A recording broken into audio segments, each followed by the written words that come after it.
falar um pouco sobre a DKA, que é a Diabetic Ketoacidosis, que é a cetoacidose diabética. Ela é uma complicação do diabetes tipo 1. E no diabetes tipo 1, a gente tem uma deficiência de insulina. A insulina, ela é muito importante porque ela queima o açúcar para conseguir transformar isso em energia. Num paciente que tem uma complicação do diabetes tipo 1, que é a DKA, ele não vai ter essa insulina para queimar o açúcar. Então o corpo ele vai começar a queimar a própria gordura. Então a falta de glicose disponível ali para as células faz com que o corpo recorra à quebra de gorduras para obter essa energia. E isso resulta na produção excessiva de ácidos graxos e corpos cetônicos como subprodutos metabólicos. Então, vai existir essa liberação de corpos cetônicos no sangue do paciente. Então, o paciente ele evolui para uma acidose metabólica. E a gente vai ver vários sinais e sintomas que estão relacionados à acidose metabólica. O início dessa complicação ela costuma ser mais rápido e abrupto em comparação à complicação do diabetes tipo 2, por exemplo. Acomete pacientes mais jovens, já que o diabetes tipo 1 também acomete os pacientes mais jovens, mas apesar de vir muito rápido de forma abrupta, ela também é um pouco mais fácil de ser corrigida. Agora, em relação à acidose metabólica, é importante a gente saber que isso é um distúrbio eletrolítico importante que o paciente está incorrendo naquele momento. A acidose metabólica ela pode levar a desequilíbrios nos níveis de eletrólitos no corpo, como potássio, sódio, por exemplo. E isso pode acabar causando fraqueza muscular, câimbras, arritmias cardíacas e outros problemas. Além disso, pode levar a uma disfunção do sistema nervoso, levando o paciente a evoluir com sonolência, confusão, letargia e, em casos graves, até coma. A acidose metabólica também afeta os órgãos, então uma acidose prolongada pode prejudicar o funcionamento dos rins, dos pulmões, do fígado, e isso pode acabar gerando uma insuficiência orgânica.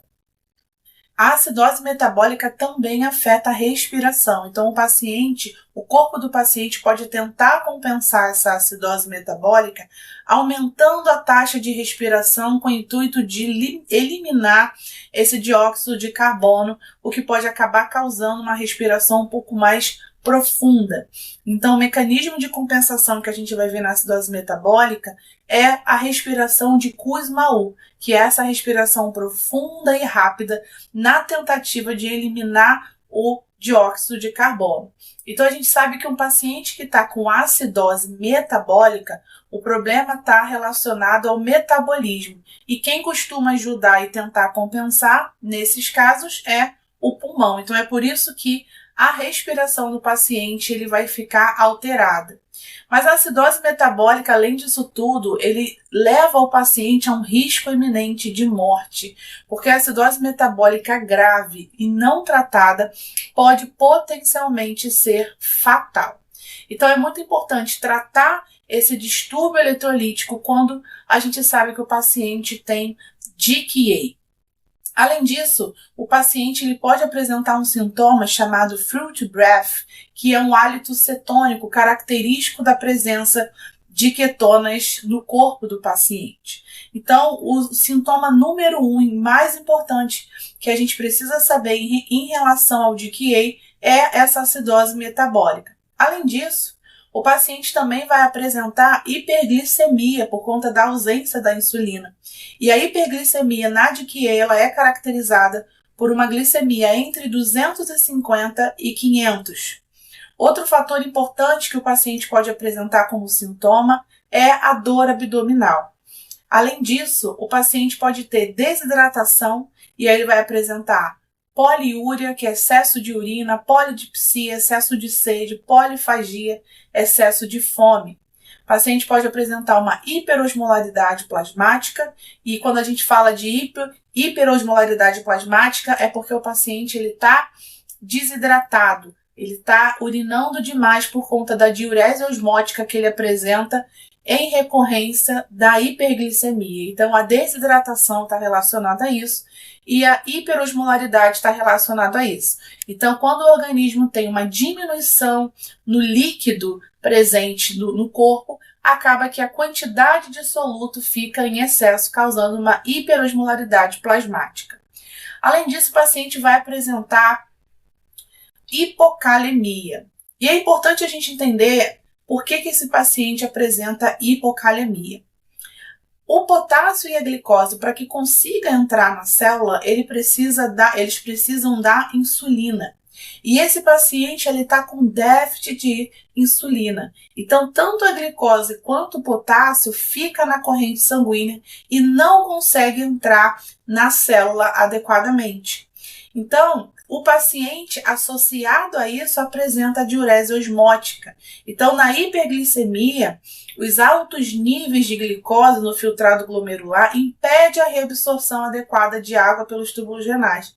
Então, acaba resultando numa maior produção de urina e uma possível desidratação associada a essa perda excessiva de água. Então, nessa urina osmótica é arrastado os eletrólitos juntos, como por exemplo o potássio. Então existem dois fatores aí importantes. Sem a insulina, o potássio fica do lado de fora da célula, fica nos vasos. E associado a uma diurese osmótica, esse potássio ele acaba sendo arrastado. Então existe uma perda de potássio.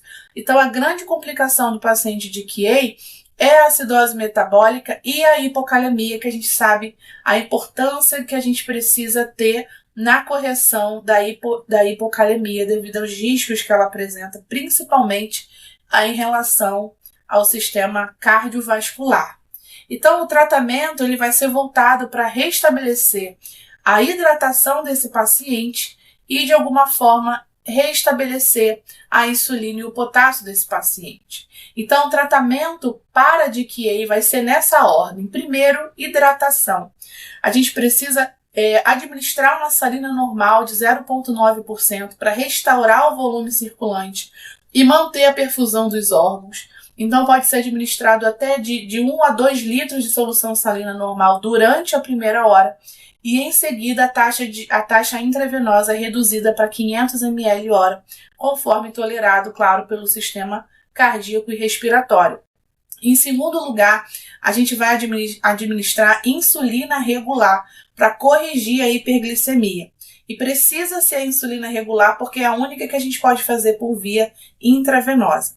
Então a gente vai fazer um bolo de insulina regular intravenosa e depois vai começar uma infusão contínua intravenosa de 0,1 unidade por quilo de peso, até que o nível de glicose no sangue caia para 250. Então o monitoramento da glicose no leito é realizado a cada 1 ou 2 horas para avaliar a eficácia da terapia. De forma concomitante, vai entrar em terceiro lugar o potássio. A reposição do potássio vai entrar durante a infusão da insulina, nem antes nem depois, mesmo se o potássio estiver normal. Essa é uma informação importante, porque mesmo se o potássio estiver normal, ele vai precisar ser reposto, porque uma vez que a insulina entra, ela sempre vai trazer o risco do potássio do paciente cair. Então, vai administrar o potássio junto com a insulina. Então, o tratamento da DKA é hidratação, insulina regular e reposição de potássio.